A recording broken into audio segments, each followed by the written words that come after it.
एक बेहद गरीब आदमी जो गली गली घूमता था एक सांप लेकर, एक बीन लेकर।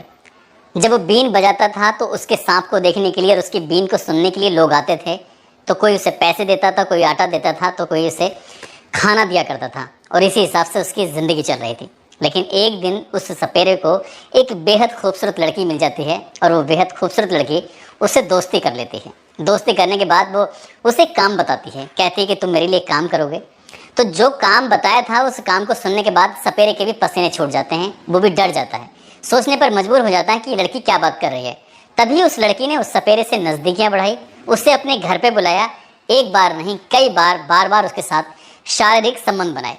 जो सपेरा बड़े बड़े जहरीले सांपों को अपने कब्जे में क्या करता था, उन्हें बस में क्या करता था, उस सामान्य लड़की ने इस सपेरे को अपने बस में करने के बाद उससे एक काम निकलवाया, यानी कि एक कत्ल कराया। कत्ल जब हो जाता है उसका खुलासा भी होता है। जो खुलासा होता है तो इस खुलासे की गूंज पूरे प्रदेश में नहीं बल्कि जहाँ जहाँ तक अखबार पहुँचता है, जहाँ जहाँ तक सोशल मीडिया की पहुँच होती है, वहाँ वहाँ तक ये जानकारी पहुँचती है कि एक कत्ल किया गया है। एक व्यक्ति से छुटकारा पाने के लिए जो सहारा लिया गया है वो बहुत ही भयानक होता है और किसी भी इंसान के इस अच्छे या बुरे स्वभाव की इस तरह की सिर्फ बिल्कुल उम्मीद की ही नहीं जा सकती। आज की कहानी वाकई इंसानियत पर कई तरह के सवाल खड़े करने वाली कहानी है। आज की जो सच्ची घटना मैं आपको सुनाने जा रहा हूँ, ये सच्ची घटना है उत्तराखंड प्रदेश का एक ज़िला है नैनीताल और उसी का एक शहर लगता है हल्द्वानी। बात कर रहा हूँ 15 जुलाई 2023 की सुबह लगभग 6-6:30 बजे के आसपास की। 6:30 बजे जब लोग अपने अपने घरों से निकल रहे थे, टहलने के लिए बाहर घूम रहे थे, तो काफ़ी देर तक एक जगह लगती है 3 पानी रेलवे क्रॉसिंग, वहाँ पे एक कार खड़ी हुई है। कार स्टार्ट है लेकिन वो अपनी जगह से हिल नहीं रही है। लोग आ रहे हैं, जा रहे हैं।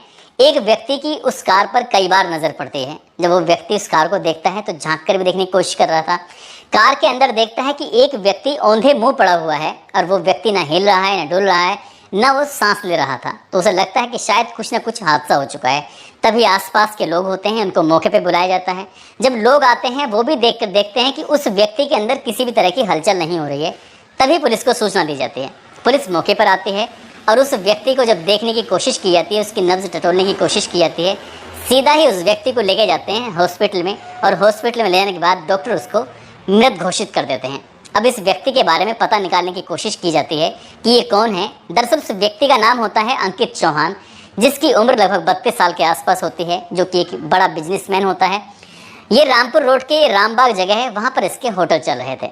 अच्छा अमीर व्यक्ति, वो अचानक से इससे ख़त्म हो गया है। तो लोगों को लगा कि शायद रात में इसने शराब ज़्यादा पी ली होगी, गाड़ी में ये बैठा होगा तो नशे में होगा और नशे के दौरान ही वह सो गया होगा।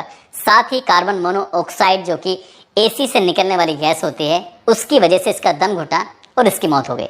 शुरुआत में ये मौत एक सामान्य मौत लग रही थी। इसके घर वालों को, परिवार वालों को सूचना दी जाती है कि अंकित चौहान अब इस दुनिया में नहीं रहे। लेकिन पुलिस की एक कार्रवाई होती है, फॉर्मेलिटीज़ होती है किसी भी लाश का पोस्टमार्टम कराने की। इसलिए पुलिस ने इसकी लाश को कब्जे में लेकर सीधा पोस्टमार्टम हाउस भेजा और पोस्टमार्टम हाउस भेजने के बाद ये पता निकालने की कोशिश की गई कि आखिरकार मौत की वजह क्या थी, क्या कार्बन मोनोऑक्साइड है या कुछ और है। अब पुलिस ने जैसे आदेश दिया था डॉक्टर को, डॉक्टर ने अब जांच पड़ताल करनी शुरू की है।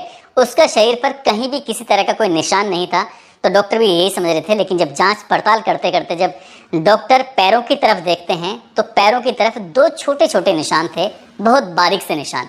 उसे देखने के बाद डॉक्टर ने सबसे पहले फ़ोन नैनीताल के एसएसपी पंकज भट्ट को फ़ोन किया और वो कहते हैं कि डॉक्टर साहब, एसएसपी साहब, ऐसा लग रहा है कि ये मौत सामान्य नहीं है बल्कि कुछ ना कुछ झोल है। झोल वाली बात ये थी, इसके पैर में सांप के काटने के निशान थे। उसी से पता चलता है कि इस पे जहर से इसकी मौत हुई है। अब पुलिस वाले जाते हैं उस कार में तलाश करने की कोशिश कर रहे थे कि कहीं इसकी कार के अंदर सांप तो नहीं घुस गया, जबकि कार बंद थी और बंद कार में सांप ऐसा जा नहीं सकता, या पहले से मौजूद होगा। तो ये तलाश करने की कोशिश की लेकिन यहाँ से कोई सफलता नहीं मिली। अब पुलिस जब ये सांप नहीं मिलता है, डॉक्टर फिर से एसएसपी को फ़ोन करके कहते हैं कि सांप ने एक जगह नहीं बल्कि दोनों पैरों में काटा है। तो ये बात पुलिस को बड़ी अटपटी लग रही थी कि एक ही सांप ने 2 जगह काटा है, आखिरकार ये वजह क्या है। तब एसएसपी ने जांच के आदेश दिए।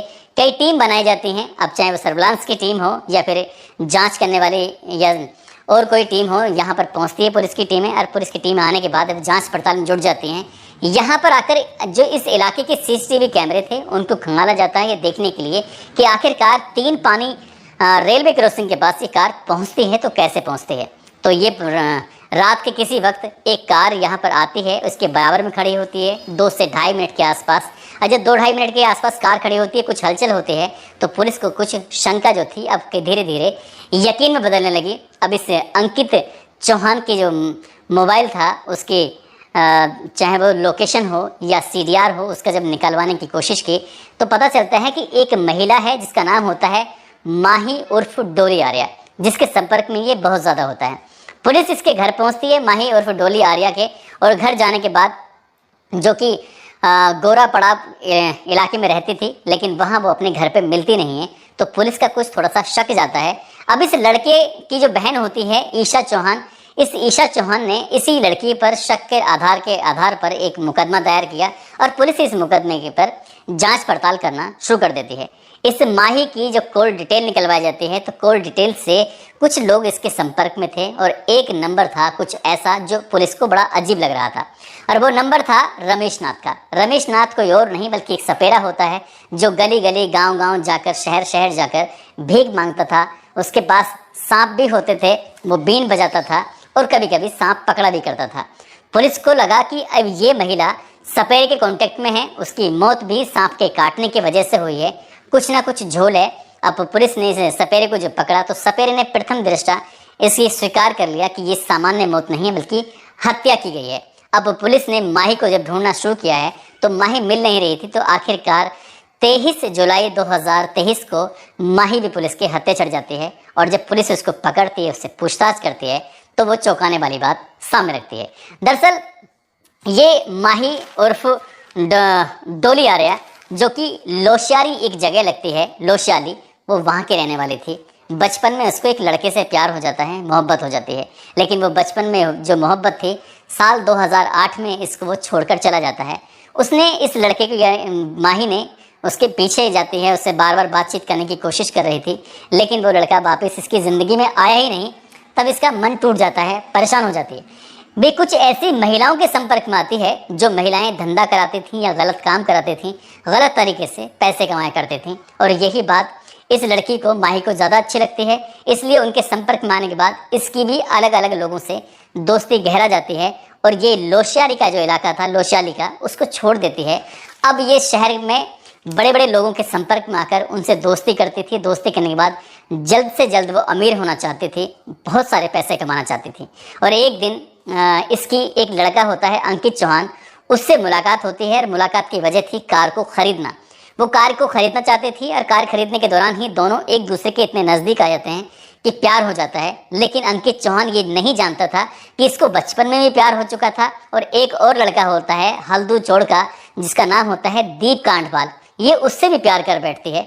अब साथ ही 2 प्रेमी तो ऐसे होते हैं जिनको एक दूसरे के बारे में जानकारी थी, लेकिन और जो शहर के बड़े बड़े लोगों से, रसूखदार व्यक्ति से मिलना जुलना होता था, तो ये अंकित चौहान को बिल्कुल भी पसंद नहीं आता था। अंकित चौहान ने साफ साफ इनकार कर दिया कि अब तुम मेरे अलावा किसी से मुलाकात नहीं करोगी, चाहे वो दीप कांडपाल हो या शहर का कोई भी व्यक्ति हो। इसने पूरी तरह से माही पर बंदिशें लगानी शुरू कर दी कि अब तुम किसी के पास जाओगे नहीं, किसी से बातचीत नहीं करोगे। ये बात माही को पसंद नहीं आती थी। उसे नए नए लोगों से मिलना, नए नए लोगों के साथ संबंध बनाना, नए नए लोगों से दोस्ती करना, उनसे पैसे कमाना उसे अच्छा लगता था, लेकिन उसकी ज़िंदगी में कोई बंदिशें लगाए ये उसको बिल्कुल भी पसंद नहीं था।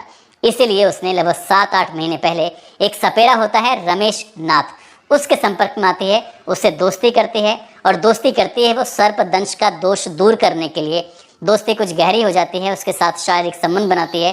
हालांकि उसने 10,000 का ऑफर भी दिया था, लेकिन सपेरे ने किसी को मारने के लिए साफ इनकार कर दिया। लेकिन जब उसके साथ शारीरिक संबंध बनाती है तब कहीं जाकर वो सपेरा भी तैयार हो जाता है। उसका प्रेमी होता है दीप कांडपाल, वो भी तैयार हो जाता है। इस माही के घर में एक नौकर होता है और एक नौकरानी होते हैं, पति पत्नी, वो भी इसके दोनों संपर्क में आ जाते हैं। 8 जुलाई 2023 की रात को ये घर में एक पार्टी करते हैं, क्योंकि अंकित चौहान का जन्मदिन होता है, और उसी दिन तय कर लिया था कि जिस दिन इसका जन्म हुआ है इसी दिन इसकी ज़िंदगी का द एंड कर देंगे। लेकिन उस दिन उसको शराब पिलाई जाती है, बहुत सारे उसे जब खुश किया जाता है, डांस वांस करते रहते हैं। पहले से ही सपेरा अपने सांप को लेके मौजूद था, जब ये नशे में होता है तो सपेरा सांप से कटवाने की बार बार कोशिश कर रहा था, लेकिन सांप ने उस दिन उसको काटा ही नहीं। अब सपेरा वापस लौट जाता है, इनके प्लान फेल हो जाता है। इस बार इस व्यक्ति को, अंकित चौहान को, इसकी जानकारी ही नहीं थी कि इन लोगों ने रात उसकी जान लेने की कोशिश की है। उस रात जब फेल हो जाते हैं तो 14 जुलाई 2023 की रात को एक बार फिर से उसे बुलाया जाता है, और बुलाने के बाद फिर ये घर में पार्टी वार्टी करते हैं। पार्टी करने के बाद आज कोई और नहीं था, सिर्फ दोनों थे, अंकित चौहान, माही उर्फ डोली आर्या। ये पार्टी वार्टी करने के बाद रात के 8 बजे के खूब सारी शराब पीते हैं। इसी बीच में वो पानी देती है, पानी में वो नशीली चीज़ दे देती है, और नशीली चीज़ देने के बाद उससे कहती है कि अपने प्रेमी से, यानी कि जो इसका दीप कांडपाल होता है उसको बुलाती है। नौकर घर में होता ही है, सपेरे को बुलाया जाता है, और उसके बाद उसके दोनों पैरों में जानबूझकर कोबरा से कटवा दिया जाता है। जैसे ही वो काटता है, काटने के बाद अब ये बिल्कुल इत्मीनान कर लेते हैं।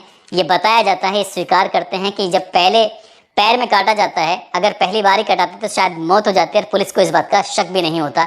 लेकिन उन्हें लगता है कि इसके शरीर की जो मूवमेंट था कुछ हिल डुल रहा है। उन्हें लगता है कि एक बार के काटने से मरा नहीं है, इसलिए दोबारा कटवाया जाता है। एक ही सांप जब 2 बार काटता है तो पुलिस का शक, डॉक्टरों का शक इसी बात पर गहरा जाता है, और गहराने के बाद तब ये इसका हत्या हो जाती है। हत्या के बाद इसकी लाश को ठिकाना लगाने की कोशिश करते हैं।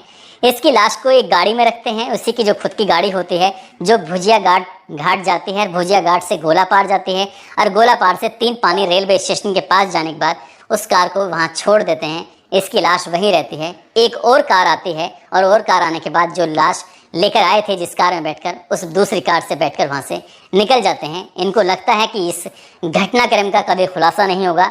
माही उर्फ डोली आर्य जो होती है, वो इसकी हत्या करने के लिए कई महीने से लगातार टीवी पर या फिर मोबाइल में कुछ ऐसे शोज़ देख रही थी जिससे पता चल सके कि आखिरकार किसी की हत्या करें तो कैसे करें, कैसे बचा जा सकता है। लेकिन कहते हैं कि क्राइम को कितने भी शातिर तरीके से क्यों ना कर ली जाए, क्राइम कभी छुपता नहीं है, और इस कहानी में भी ऐसे ही होता है। ये गरीब घर की लड़की जो अमीर बनना चाहती थी, अलग अलग लोगों से संबंध रखना चाहती थी, और ये संबंध इस अंकित चौहान को पसंद नहीं थे, इसलिए इसने इसका हत्या कराकर इसको हमेशा हमेशा के लिए चैन की नींद सुला दिया। लेकिन शायद अब कभी माही चैन की नींद सो नहीं पाएगी। आगे की भविष्य में जितनी रातें होंगी वो शायद सलाखों के पीछे गुजरेंगी। एसएसपी पंकज भट्ट कहते हैं कि इस महिला ने इतना शातिर तरीके से काम किया है कि सामान्य आदमी इस बारे में सोच भी नहीं सकता। इसको पुलिस कड़ी से कड़ी सजा दिलाने की कोशिश करेगी। ये सैल्यूट भी बनता है एसएसपी नैनीताल को और वहाँ की पुलिस को, जिन्होंने एक ऐसे केस को खुलासा किया जिसकी कोई उम्मीद ही नहीं कर सकता है। दोस्तों, इस पूरे घटनाक्रम को सुनाने का उद्देश्य है किसी को परेशान करना नहीं है, किसी का दिल दुखाना नहीं है, बल्कि आपको जागरूक करना है, आपको सचेत करना है। आप जहाँ भी रहें अपना ख्याल रखें, सुरक्षित रहें। जय हिंद, जय भारत।